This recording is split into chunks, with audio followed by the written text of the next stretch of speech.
Aguentou bem a primeira aula de introdução, de conceitos básicos da ótica? Pois é, agora a gente vai para uma aula bem mais tranquila, mas não menos importante, tá? Porque a gente agora vai falar dos princípios gerais da ótica geométrica, que são 3 princípios.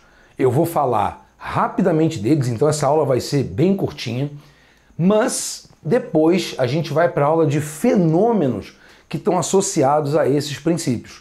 Aí essa aula a gente vai falar bastante coisa de aplicação desses princípios. Tudo bem? Pessoal, então vamos lá.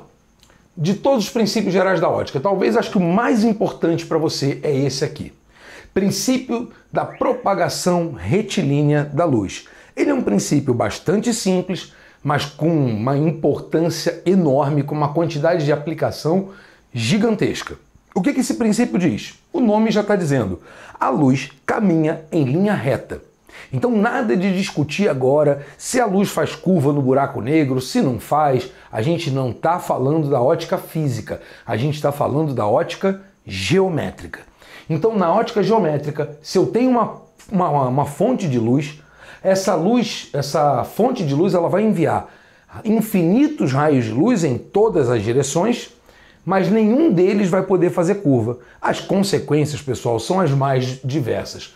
Então, por exemplo, a formação de sombra, né? Esse é o mais clássico. Se eu boto um objeto em frente à fonte de luz, um objeto obviamente opaco, aquele que não permite a passagem, então a luz ela consegue passar em todo o entorno, mas nenhum raio de luz consegue atravessar. Então o que acontece geometricamente?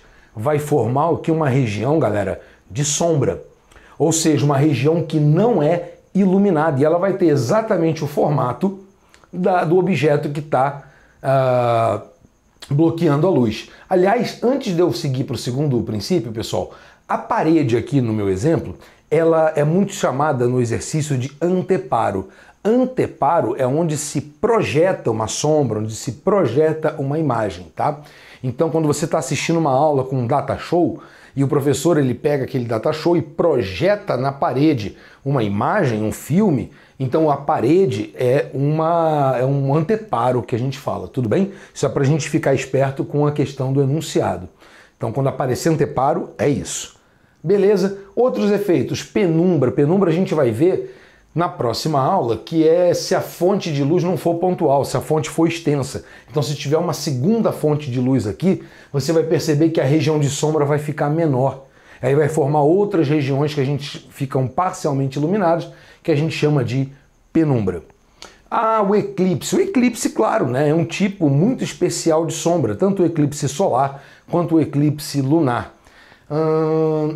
Câmara escura, que é a tataravó da câmera fotográfica do seu celular, né? É o princípio do olho humano, onde a luz ela vai penetrar no olho e para formar a imagem, para você entender como se forma a imagem dentro de um olho, dentro de uma câmera, você vai precisar entender o princípio da propagação retilínea da luz. Aliás, a maioria dos instrumentos ópticos, né, eles contam com esse princípio. Aliás, não é a maioria não, me expressei mal, todos.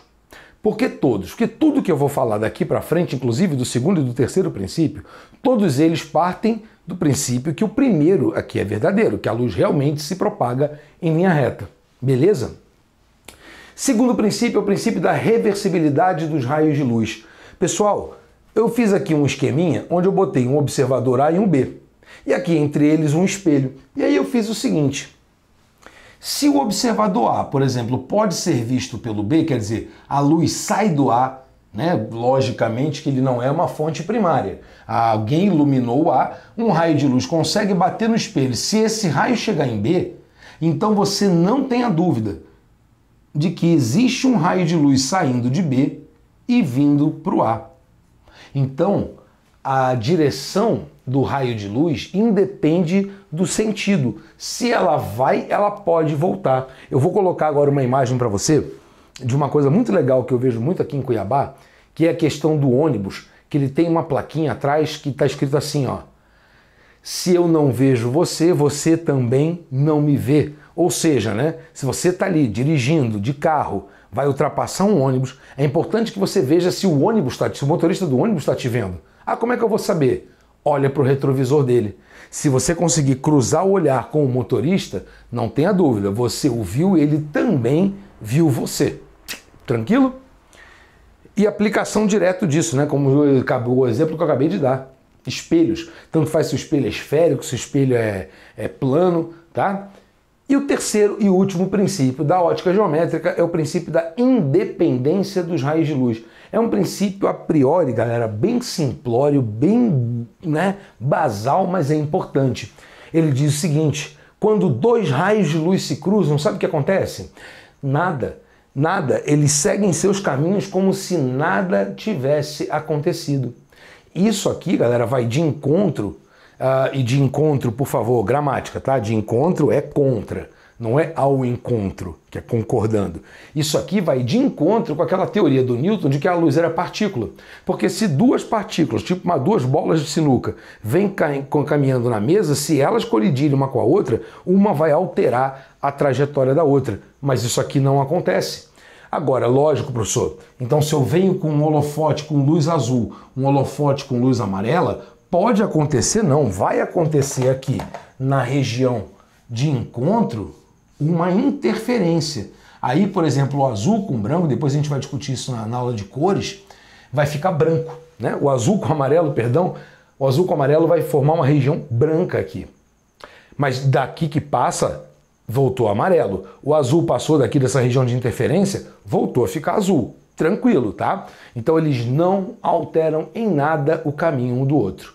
Beleza, pessoal? Você vê que foi uma aula bem rapidinha. Eu precisava que vocês conhecessem esses três princípios e agora a gente segue para a próxima aula, onde a gente vai discutir as consequências disso tudo aqui em todos esses fenômenos. A gente vai estudar penumbra, vamos estudar sombra, vamos estudar eclipse solar, eclipse lunar, câmara escura, espelho plano, uma noçãozinha, tá? E aí depois a gente segue para a aula seguinte, que eu acabei de me esquecer qual é. A aula seguinte, qual é mesmo? Um momento. Ah, sim! Aí a gente segue para a aula seguinte, que é de aprofundamento. Na aula de aprofundamento a gente vai melhorar essa questão das cores, vamos discutir a cor dos objetos, e depois a gente vai para o treinamento e encerra esse bloco. No módulo 2, aí sim a gente fala de reflexão de espelho plano. Valeu? Viu? Aula bem rapidinha, te encontro na próxima. Um abraço, tchau, tchau.